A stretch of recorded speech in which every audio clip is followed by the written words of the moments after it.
આજની ધર્મકથા. પ્રણામ.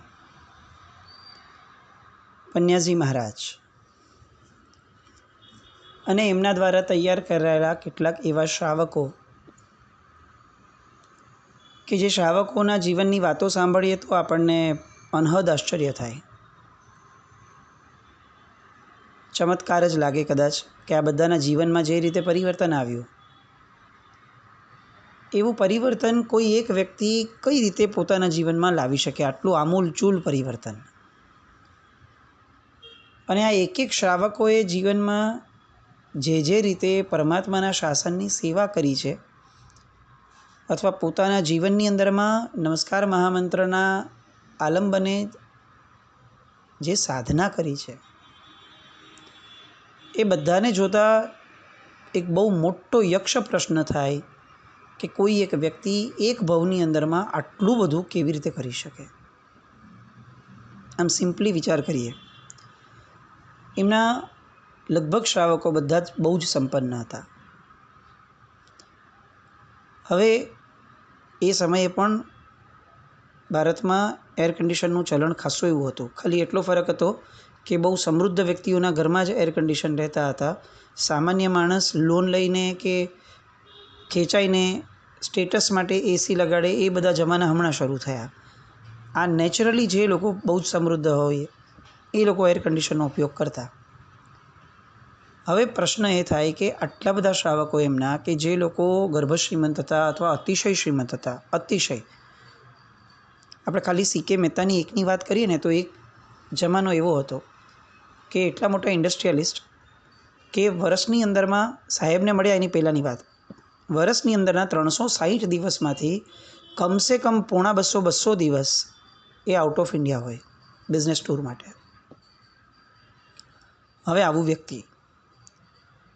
વ્યક્તિ સાહેબને મળે અને પહેલી જ વારમાં એમને એવું લાગવા લાગે કે હું કંઈક અભૂતપૂર્વ અને અપૂર્વ પામ્યો છું. અને એ વ્યક્તિ આટલી વ્યસ્તતાની વચ્ચે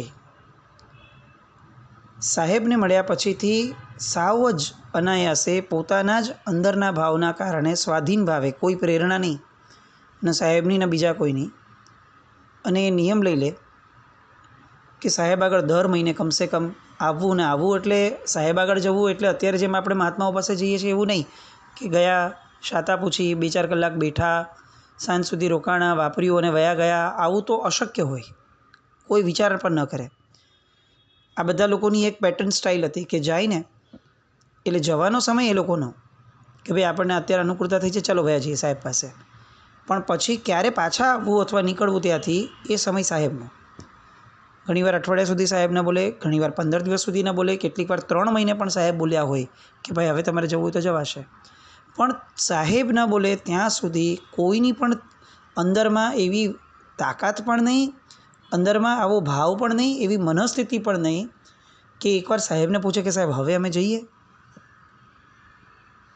અચ્છા, એકલા ના આવ્યા હોય, સાથે પરિવાર લઈને આવ્યા હોય, પત્ની હોય, બાળકો બી હોય, ગામમાં સાહેબ રહેતા હોય, એટલે સહેજે પ્રશ્ન થાય કે ભાઈ આટલા બધા લોકો આવતા હશે તો જમતા ક્યાં હશે? નાના ગામોમાં કેટલા ઘરોમાં જતા હોય, તો સાહેબના ભક્તો લગભગ કોઈના ઘરે આવી રીતે જમવા ન જતા. એ પરિવાર સાથે આવે તો રસોડાનો સામાન લઈને આવે અને એમના પત્ની ત્યાં બધા માટે રસોડી બનાવે, જેટલા આવ્યા હોય આવા મહેમાનો એ બધા માટે. આવી બધી કલ્પનાઓ આપણે આપણી જાત માટે ક્યારે કરી શકશું? આપણે આપણા સંઘના રસોડે સ્વામી વાત્સલ્ય હોય ને તો હવે પીરસવા પણ નથી જતા. તો એવા સમયે આપણને આવી કલ્પના પણ થાય કે આપણે સંઘનું રસોડું આપણે કરશું અને સંઘનું સ્વામી વાત્સલ્ય કરશું. આવું તો કઈ રીતે આપણને વિચાર બી આવે?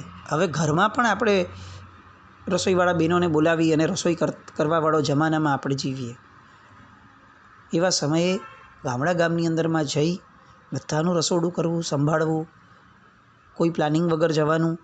3 દિવસે પણ નીકળાય ને 3 મહિને પણ નીકળાય. ન વ્યવસાયની કોઈ ચિંતા કરવાની, ન ઘરની કોઈ બીજી ચિંતા કરવાની, અને કોઈને પાછા કોઈ વિઘ્ન પણ ન આવે. ન વ્યવસાયમાં કોઈને વિઘ્ન આવ્યા એવા કોઈના જીવનમાં કોઈ અનુભવ, ન ઘરમાંથી કોઈને કંઈ આ વિઘ્ન આવ્યા હોય એવા કોઈ અનુભવ. આ બધું આપણને કેટલું બધું ચમત્કારિક લાગે. આપણે એકવાર પણ જીવનમાં આવો પ્રયત્ન કરવો હોય ને તો પણ આપણી માટે 50 વિકલ્પ થાય કે આવું કરશું તો ખરા, પણ પછી આ થશે તો, આ થશે તો. આટલું બધું સમજાવવાનું કારણ એ છે કે આપણને જે એમના ભક્તો છે, શ્રાવકો, એ શ્રાવકોના ચરિત્રો સાંભળી અને આપણને જે આનંદ થાય છે એની સાથે સાથે એમને સાષ્ટાંગ દંડવત પ્રણામ કરવાનું પણ મન થવું જોઈએ, કારણ કે આપણું શ્રાવકપણું એ એમના શ્રાવકપણા કરતાં ભયંકર, એટલે એમ અગાધ કહી શકાય એટલું ઊણું છે, એટલું નબળું છે. આપણી ગુરુભક્તિ એ એમની તોલે કોઈ વિસાતમાં જ ન આવે એટલી નબળી છે. આપણું સમર્પણ, આપણું ચિત્ત આ એટલું બધું વ્યગ્ર છે એ લોકોના કમ્પેરમાં કે આપણને સાહજિકપણે પ્રશ્ન થાય કે જો એમને શ્રાવક કહેવાતા હોય તો આપણને કેવી રીતે શ્રાવક કહેવાય? એમને ગુરુભક્ત કહી શકાતા હોય તો આપણને ગુરુભક્ત તો હવે ના જ કહી શકાય. આવું આ બધાનું જીવન. કેટલા બધા શ્રાવકોને પન્યાસી મહારાજને પ્રથમવાર જોયા પછીથી સાહજિકપણે વર્ષના 160 દિવસ એમની પાસે રોકાવાના નિયમો કેટલાય લોકોએ લીધેલા. હવે વિચાર કરો આ કઈ રીતે શક્ય બને? 360 દિવસમાંથી 160 દિવસ પન્યાસી મહારાજ જ્યાં હોય ત્યાં એમની પાછળ જવું, એ અને પન્યાસી મહારાજ પાછા એમને સાચવવા માટે યોગ્ય જગ્યા હોય કે મોટી જગ્યાઓ રહે એ તો ભાઈ વિચારણા બી ન હોય. એ તો એમની રીતે આવા રાજસ્થાનના ગામડાઓમાં જ ફરતા. તબિયતની ખાસી એવી પ્રતિકૂળતા સાહેબની, પાછલા વર્ષો ખાસા એવા તબિયતના પ્રતિકૂળતાના ગયા સાહેબના, અને તેમ છતાં આ બધાનું સમર્પણ, આ બધાના પરિવારનું સમર્પણ. આપણે બાબુભાઈ કડીવાળા જેટલા જબરદસ્ત વર્તાય એટલા એમના ધર્મપત્નીનો રોલ પ્લે આપણને ક્યારે દેખાતો ન હોય. 32 વર્ષની યુવાન ઉંમરની અંદરમાં પન્યાસી મહારાજનો પ્રથમવાર ભેટો થાય અને 32 વર્ષની ઉંમરથી આ જીવન બિયાસણા સાહેબના મુખમાંથી પહેલી વાર નીકળે અને આ જીવન સુધી, મૃત્યુના છેલ્લા દિવસ સુધી પણ એ નિયમ પડાય. 32 વર્ષની ઉંમરની અંદરમાં આ જીવન બ્રહ્મચર્ય થઈ જાય. 32 વર્ષની ઉંમરમાં રોજના સિદ્ધચક્ર પૂજનનો નિયમ એટલે સાહેબ તરફથી પ્રેરણા આવે અને જીવનના છેલ્લા દિવસે પણ ઉત્સવપૂર્વક સિદ્ધચક્ર પૂજન ઉજવ્યું હોય. આવું બધું આપણે કઈ રીતે કલ્પના કરશું? આ તો એક બાબુભાઈની વાતો જે થોડી ઘણી આપણને અનાયાસે ખ્યાલમાં છે. આવી તો કેટલીય વાતો શશિકાંતભાઈના જીવનની હશે, કેટલીય વાતો આ લલિતભાઈ, ઋષભદાસભાઈ, આ બધા લોકોને આમ સાંભળીએ ને એમ લાગે કે ભાઈ પન્યાસી મહારાજ તમે કઈ રીતે જીવ્યા એ પ્રશ્ન તો બરાબર છે, પણ આ શ્રાવકો તમે પણ કઈ રીતે જીવ્યા આવી રીતે ખાલી 50 વર્ષ પહેલાં? આ તો મનને સતાવી નાખતો પ્રશ્ન છે. આપણે લલિતભાઈની વાત ગઈકાલે કરી હતી. એ લલિતભાઈ દર રવિવારે ધાર્મિક અધ્યયનનું પઠન અને પાઠન કરાવે. લગભગ 40 જેટલા જિજ્ઞાસુઓ આવે.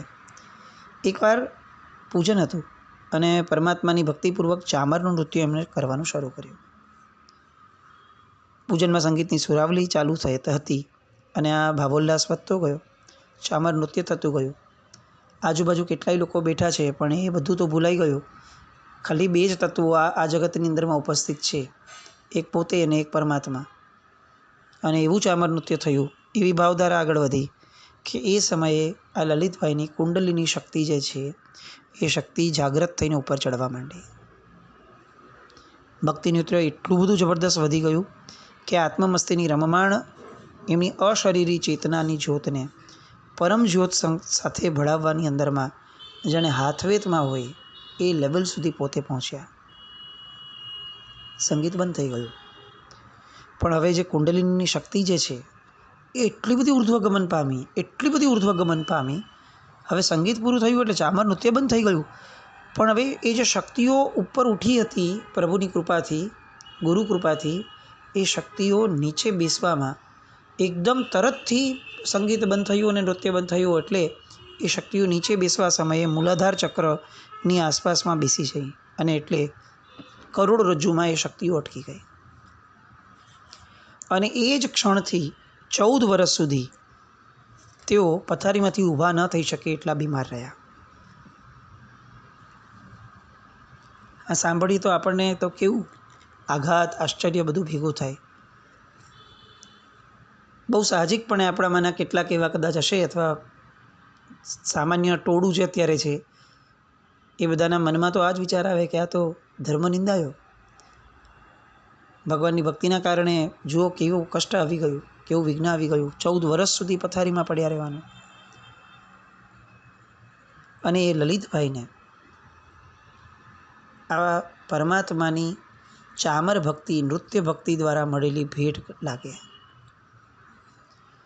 અને એ જે આનંદ હતો એ એક્સટેન્ડ થયો એટલો કે 14 વર્ષ સુધી લગાતાર બીમાર રહ્યા. અને તેમ છતાં એ પરમાત્માનો ઉપકાર આ ક્ષણ જ્યારે જ્યારે યાદ આવે ત્યારે આંખમાંથી પાણી પાડે કે પરમાત્મા ના હોત, આવા મને ગુરુ ન મળ્યા હોત અને આવી રીતે આ ભક્તિનો સ્ત્રોત મને પ્રાપ્ત ન થયો હોત તો મને ભેદ જ્ઞાન જે આ બીમારીના સમયમાં પ્રાપ્ત થયું, શરીર અને આત્મા અલગ છે વાળું, એ ભેદ જ્ઞાન મને ક્યાંથી પ્રાપ્ત થયું હતું. આ બધી સાહેબજીની કૃપા કે આ બીમારી પણ આશીર્વાદરૂપ હતી. એ બીમારી ન હોત તો આ અનુભવ રસ મને કેવી રીતે પીવા મળ્યો હોત. દરેક ઘટનાઓ જીવનમાં જે બને છે ને એ ઘટનાઓની કોઈ તાકાત જ નથી કે એ કર્મબંધ કરાવે. કર્મબંધ એ માણસનું મન કરે છે. એ ઘટનાને કઈ રીતે જોવી એનો અપ્રોચ જે છે એ કર્મબંધ કરાવે છે. આ જ ઘટના આપણી માટે વિઘ્ન હોત, એમની માટે વરદાન થઈ. અને સમર્પણ કેવું પૂજ્યશ્રી પ્રત્યેનું, ક્યાંય કોઈ કમ્પ્લેન નહીં.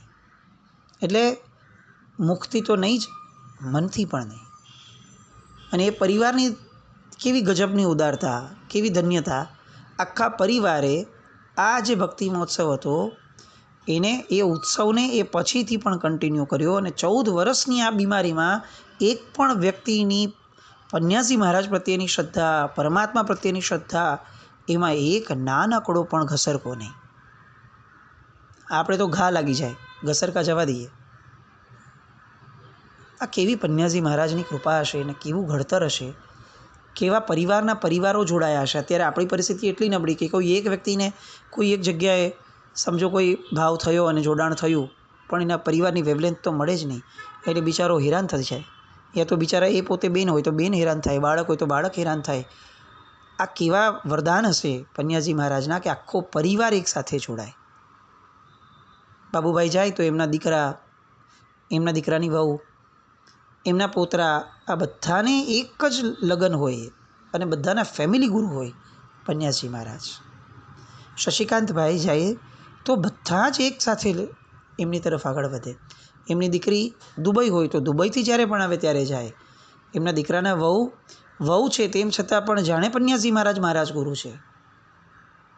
એ ભારતીબેનને પણ શશિકાંતભાઈ જેવો જ ભાવ જાગે. બધાની દિશા એક જ.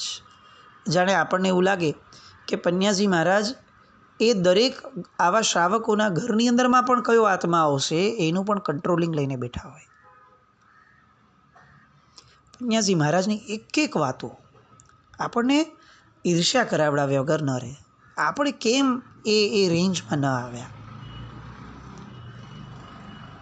અજારા તીર્થની અંદરમાં આ લલિતભાઈ સાથે અનેક લોકોએ પારલૌકિક અનુભૂતિઓ પણ કરી. એ પછીથી પણ એ લલિતભાઈને પછીથી એક પ્રશ્ન થયો, 14 વર્ષ તો વીત્યા એ પછીથી, કે શત્રુંજયના સિદ્ધક્ષેત્રમાં કરેલા તપ, સાધુ, વયાવચ અને પ્રતિષ્ઠા આદિ પુણ્યકારોનું ફળ જે છે એ લઘુકલ્પ વગેરેમાં મહાત્મ્યમાં આટલું બધું કેમ અનેક ગણું બતાવ્યું છે. એટલે અચાનક એમણે ગિરિરાજ જવાનો નિર્ણય કર્યો અને મહિનાઓ સુધી ગિરિરાજ રહ્યા. રોજ રાત્રે ત્યાં જાય અને સાધના કરે, આખી રાત સાધના કરે. અને એના ફળ સ્વરૂપે ઋષભદેવ ભગવાનથી માંડીને કરોડો આત્માઓની ઓરા એમને એવી સ્પર્શી કે જે એમને વાંચ્યું ને સાંભળ્યું હતું એ એમને અનુભૂતિમાં, પ્રતીતિમાં આવ્યું. એ પ્રતીતિઓનું વર્ણન ન હોય, એ તો વ્યક્તિ પોતે પણ વર્ણન ન કરી શકે. પણ આવી બધી અનુભૂતિઓ કે જે નિશબ્દ હોય, એ બધી અનુભૂતિઓને એમણે જે સ્પર્શી, એ બધી જે દિશાઓ મળી, એમાંના મૂળમાં પન્યાજી મહારાજની અનહદ કૃપા. પન્યાજી મહારાજનું પિંડવાડાનું ચાતુર્માસ પૂર્ણ થયું. છેલ્લું પ્રવચન હતું અને સમરી આપવાની હતી, ભેખ આપવાની હતી છેલ્લી. અને ત્યારે સાહેબે એવું કીધું કે નવપતજી મહારાજનું ધ્યાન નિયમિત કરજો. જેટલું મહત્ત્વનું ચિંતામણી રત્ન સમૂહ નવકાર મહામંત્રનું ધ્યાન છે, અપેક્ષા એનાથી જરાય ઊણું નહીં અને કદાચ એનાથી વધારે એ નવપતજીનું ધ્યાન છે. ઓમ રીમ નમો અર્યંતાણમથી શરૂ કરો અને ઓમ રીમ નમો તવસ્સ સુધી નવપતજીની 9 માળા રોજ ગણજો. આ નવપતજીની માળાઓથી જે શાંતિ મળે છે એ વિશ્વના સર્વ જીવ સુધી વ્યાપ્ત બની શકે છે. રોજ મોટી શાંતિનો પણ જાપ કરજો. રોજ સ્વદોષ ગ્રહા અને સુકૃતની અનુમોદનાપૂર્વક યથાશક્તિ ભગવાનની આજ્ઞાનું પાલન કરજો. પંચસૂત્રના પ્રથમ સૂત્રને મંત્રરૂપ માની અને એને ભણવાથી ચૈતન્યનો વિકાસનો લાભ પ્રાપ્ત થાય છે એવા આશયને એવા સંકલ્પપૂર્વક પંચસૂત્રનો જાપ રોજ કરજો. ધર્મમાં કેવળ પુરુષાર્થ એ જ કાર્યકર્તી બને છે. કર્મકૃત ભાવો ઉપર મનુષ્યનું કંઈ ચાલતું નથી. પણ એ જ્ઞાન જે છે પોતાનું, એ પોતાના સમતા ભાવને અખંડ રાખે એ માટે જ્ઞાનસાર ભણજો. જ્ઞાનસારમાંનો જે કર્મ વિપાક છે એ ભણજો, એને ચિંતવજો. શરીર તો પૂતગલ છે, પૂતગલનો સ્વભાવ તો પૂર્ણ અને ગલનનો રહેવાનો.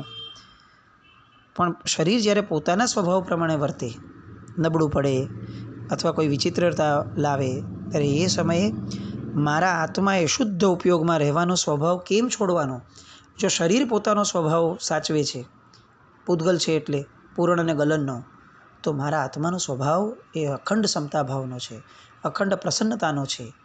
એ મારાથી કેવી રીતે છોડાય? આવી બધી વાતો સાહેબ પ્રેરણા સ્વરૂપે કહેતા. જૈન શાસન પામ્યાનો અર્થ એક માત્ર જો કોઈ પૂછે કે એક વાક્યમાં આપો કે પરમાત્માની અનંત વાણીનો સાર શું, તો કે સંકલ્પ વિકલ્પ રહિત થઈ આત્મભાવમાં રમણતા કરવી એ પરમાત્માની અનંત વાણીનો સાર છે. જે સાર તરફ આપણી દ્રષ્ટિ, આપણું લક્ષ્ય કેટલું છે એ વિચારવાનો પણ કદાચ આપણી આગળ અવકાશ નથી. કારણ કે આવું લક્ષ્ય આપણે જીવનમાં ન સાંભળ્યું છે, ન વિચાર્યું છે. આપણા લક્ષ્યમાં લગભગ બધી ક્રિયાઓ, આપણા લક્ષ્યની અંદરમાં લગભગ બધા સંકલ્પો સામાન્ય. આત્મા તો ક્યાંય નજીકમાં પણ ફરકતો નથી આપણી આખી ને આખી ધર્મક્રિયાઓમાં. એવા સમયે સંકલ્પ વિકલ્પ વગરના થવો, મનને નિયંત્રણમાં લાવવું, નિર્વિકલ્પ થવું, આ બધી વાતોનું લક્ષ્ય તો આપણે ક્યારે બાંધશું, કયા ભાવમાં બાંધશું? અને પન્યાસજી મહારાજ તો એને જ જૈન ધર્મનો સાર કહે છે પાછું. એટલે હવે આપણે તો શું કર્યું અત્યાર સુધી એ પ્રશ્નને વિચારવો રહ્યો. સાહેબે પિંડવાડાથી પ્રસ્થાન કર્યું અને સ્નેહ અહોભાવ જે એમને પ્રાપ્ત થયો, એ સ્નેહ અને અહોભાવ એ પણ પરિગ્રહ છે, મારે એને પણ છોડવો રહ્યો એવું કહી અને સાહેબે ત્યાંથી વિહાર કર્યો. એમને અવારનવાર શરીરની તકલીફો આવવા લાગી. લાંબો વિહાર થાય એમ હતો નહીં. એટલે લુણાવાનો સંઘ જે છે એ એટલો ભાગ્યશાળી બન્યો કે એ સમયે અનાયાસે એ વિનંતી કરવા આવ્યો અને એક આખી યુનિવર્સિટી કહી શકાય એવું વ્યક્તિત્વ, એક જંગમ વિશ્વ મહાવિદ્યાલય કહી શકાય અધ્યાત્મનું, એવા પૂજ્ય સાહેબજી એ લુણાવાની અંદરમાં 2 વર્ષ માટે સ્થિર થયા. માંદગી ચિક્કાર પણ સંકલેશ જરા પણ નહીં. સાહેબની સેવામાં કેટલાય ડૉક્ટરો ખડે પગે તૈયાર હતા. ગંગાસિંહજી ડૉક્ટર, મુંબઈના Kirtibhai, doctor Bhansali, doctor શરદભાઈ Shah, doctor Manubhai Shah, doctor Rasikbhai Parekh અને આવા અન્ય ઘણા બધા સેવાભાવી તબીબો સાહેબનું પરીક્ષણ કરવા માટે પોતાની દીકતી પ્રેક્ટિસ છોડી અને આવી જતા હતા. પન્યાસજી મહારાજને શાતા પૂછે ડૉક્ટરો અને કે સાહેબ આપની માટે આ કરવાનું છે, આપને બરાબર લાગે છે? અને એ સમયે પન્યાસજી મહારાજનો જે જવાબ હતો એમની ગરિમા પ્રમાણેનો, જે કરવાથી સત્ય, શુભત્વ અને અંદરના શિવત્વ એને હાનિ ન થાય એવા એક પણ ઉપચારો કરવામાં મારો કોઈ બાધ નથી. ફરીથી, જે કરવાથી સત્ય, શુભત્વ અને મારી અંદરના શિવત્વને હાનિ ન થાય એવા ઉપચારો કરવામાં મને કોઈ બાધ નથી. તમે આ ઉપચાર કરો એવી કોઈ વાત નહીં, મને બાધ નથી. તમે મારું મંતવ્ય પૂછ્યું ને મેં એટલું જણાવ્યું. અને કયા અપેક્ષાએ કયા ફેક્ટર્સને પેરામીટર ગણાય છે? તો કે સત્ય, શુભત્વ અને શિવત્વ. આત્મિક સુખમાં જે રમમાણ હોય ને એની વિભાવ દશાનો કેવો ત્યાગ થઈ જતો હોય એ આ સાહેબની વાત પરથી સમજી શકાય. સ્વભાવ દશામાં કઈ રીતે જવું, જીવનને કઈ રીતે સ્વયં તપ બનાવવો, જીવનમાં તપ કરવું એમ નહીં, જીવનને જ તપ બનાવી દેવું, એવો જ્ઞાનાચાર આ જ્ઞાનાચાર રૂપી તીર્થ પાસે અનન્ય પ્રકારે સંગ્રહાયેલો હતો. લુણાવાની અંદરમાં પરમાત્માના શાસનની કેટલીય વાતો 2 વર્ષ સુધી પ્રસાદની રૂપે વહેતી રહી. કંઈ પણ થાય, તબિયત બગડે, કંઈ પણ થાય એટલે નમસ્કાર સમો મંત્ર ન ભૂતો ન ભવિષ્યતિ એવું બોલે અને નૌકાના પ્રથમ પદનો વિસ્તાર કરવાનું સાહેબ ચાલુ કરી દે. એ બીમાર પડે ને એટલે તરત નમસ્કાર મહામંત્ર ઉપરની વાચનાઓ શરૂ કરે.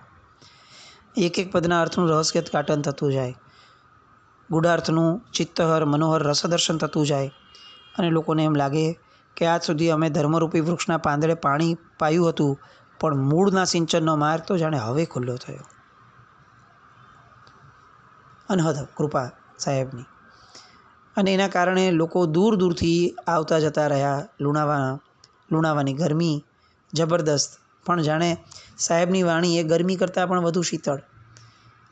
અને 60 વર્ષ પ્રાચીન લુણાવાના ચૌમુખજી, શ્રી આદિશ્વર ભગવાન, પદ્મપ્રભા ભગવાન, શાંતિનાથ ભગવાન અને વાસુપૂજ્ય સ્વામી ભગવાન, આ બધા જિનાલયોની છત્રછાયામાં સાહેબને પણ શાતાવળી એવું થયું. સાહેબની સાધના ભૂમિ બની આ લુણાવા. રાતામાવેજી, સાદડી, ફાલના આદિ ગામોમાંથી પણ લોકો બહુ આવતા પ્રવચન વગેરેમાં. બાલીથી ચંદ્રપ્રકાશજી જૈન એ એકવાર આવ્યા હતા. ત્યારે સાહેબ પાસે 2 જર્મન ભાઈઓ બેસ્યા હતા. એટલે એમણે પૂછ્યું કે આપ તો વિદેશી છો, આપને ગુરુ મહારાજનો પરિચય ક્યાંથી થયો? અને ત્યારે એ જર્મન લોકોએ એક વાક્ય કીધું હતું કે આમની પાસે જે જ્ઞાન છે એમાંનું 10% સાહિત્ય પણ જો પ્રકાશિત થઈ જાય તો નોબેલ પ્રાઇઝ સમિતિ દ્વારા 100% નોબેલ પ્રાઇઝ આમને જ મળી જાય, આવું આમનું જ્ઞાન છે. આ 2 વિદેશીઓના મુખમાંથી નીકળેલા શબ્દો હતા. અને ચંદ્રપ્રકાશજીને લાગ્યું કે જો વિદેશીઓને સાહેબની પ્રશસ્તિ આટલી બધી પહોંચી છે અને આપણે બધા અહીંયા રહીને અનભિજ્ઞ રહી જઈએ, એ કેવી રીતે ચાલે? અને એટલે ડૉક્ટર હોવા છતાં એ રોજ આવે અને રોજ એમની પાસે બેસે, સાહેબ પાસે, અને સાહેબના જ્ઞાન ખજાનાનો લાભ લે. આવા બીજા ઘણા બધા ડૉક્ટરો અને ડૉક્ટરો સાથેના સાહેબના અનુભવો, જે એ ડૉક્ટરોએ અનુભવ્યા તે અનુભવો, અને બીમારીની અંદરમાં સાહેબની દશા, એની આખી વિશિષ્ટ વાતો એ આવતીકાલે આપણે જોઈએ. જીનક નવૃત્ત કંઈ પણ બોલાવ્યો તો મિચ્છામિ દુક્કડમ જૈનમ જયતે શાસન.